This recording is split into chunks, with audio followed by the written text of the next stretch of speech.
રામ નારાયણ રામ। આજે આપણે ચર્ચા કરીશું કે સમાજ માટે શું સારું છે, શું ખરાબ છે અને કઈ વસ્તુઓનો ત્યાગ કરવો જોઈએ। એક માણસ પોલીસ સ્ટેશનમાં આવીને કહે છે કે મારા ઘરમાં ચોરી થઈ ગઈ છે। એ સમયે જો હું પોલીસ હોત તો હું પહેલા એને જ અંદર કરત, કારણ કે કોઈ પણ પોતાની ઈચ્છાથી ચોર નથી બનતો। લોકો ત્યારે જ ચોરી કરવા મજબૂર થાય છે જ્યારે તેમના બાળકોને ખાવાનું અને દૂધ મળતું નથી। એક માણસ ખાઈ રહ્યો છે, પી રહ્યો છે, એસી રૂમમાં સૂઈ રહ્યો છે। બીજી બાજુ કોઈ બીજું માણસ છે જે ભૂખ્યું છે, આખી રાત ખાવાના વિના પસાર કરે છે। તે ચોરી કરવાનું જરૂર જ પસંદ કરશે। સમાપ્ત। સમાજના દરેક વ્યક્તિની જવાબદારી છે કે કોઈને ચોરી કરવા માટે મજબૂર ન કરે। ચોર કોણ છે? વ્યક્તિગત માલિકી છે એટલે ચોર છે। જો વ્યક્તિગત માલિકી નહીં હોય તો ધરતી પર કોઈ ચોર નહીં હોય।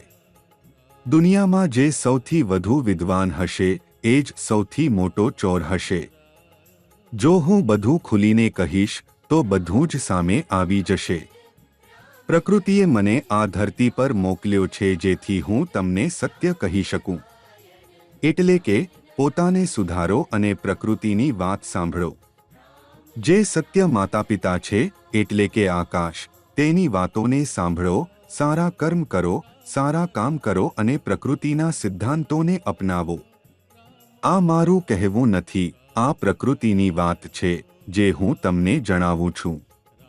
તેથી તમે બધા એકસાથે મળીને સંકલ્પ લ્યો કે તમે એકતાથી રહીશો। મોદીને મોકો આપો, મોદી સારા છે। કોંગ્રેસને મત ન આપો, કારણ કે કોંગ્રેસે ભારત અને ધરતીને બરબાદ કરી છે।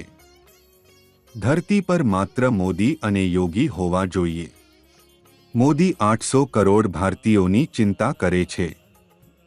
લોકો ક્યારે આ વિચારતા નથી કે મૃત્યુ પછી શું થશે। તેઓ માત્ર પોતાનું સત્તા, પૈસા અને સંતાન માટે વિચાર કરે છે। તેઓ માને છે કે ફક્ત તેમનું જ સંતાન આગળ જશે, બીજાનું નહીં। પરંતુ અંતે બધા જ મરી જશે, કોઈ પણ બચશે નહીં। જે લોકો સત્ય સમજી શકતા નથી તેઓ સુધરવા માંગતા નથી। ધરતીના લોકોની જવાબદારી મોદીને મળી છે। મોદી લોકો માટે વિચારતા વિચારતા પોતાનો ઊંઘ ગુમાવી ચૂક્યા છે। આથી હું લોકો પાસે વિનંતી કરું છું કે મારી વાત સાંભળો। આ મારી વાત નથી, આ પ્રકૃતિની વાત છે। હું કોણ છું? આજે છું, કાલે નહીં હોઉં। આથી સત્ય સાંભળો અને જે મોદી કહે છે તેને સાંભળો। એ જ સાચું છે। એક વર્ષ માટે મને અનુસરો, મારા પર વિશ્વાસ રાખો અને તમારી બુદ્ધિની વાત સાંભળો। એક વર્ષમાં બધું બદલાઈ જશે જો તમે રામ નારાયણ રામનું જપ કરતા રહેશો। હું એ રામની વાત નથી કરતો જે કોઈ હિન્દુ દેવતા છે અથવા રાજા દશરથના પુત્ર છે। હું એ રામની વાત કરું છું જે શ્રીરામચંદ્રના રોમરોમમાં વસેલા છે, જે દરેક જીવ, પ્રાણી, પર્યાવરણમાં રહેલા છે। મારા શબ્દો સાંભળો।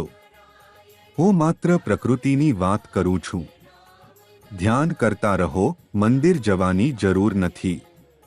આ ધરતી એ આપણું ઘર નથી, આપણે ફક્ત યાત્રિક છીએ અને એક દિવસ પરત જઈશું। લોકોએ શા માટે જબરદસ્તી ધર્મ લાદી દીધો?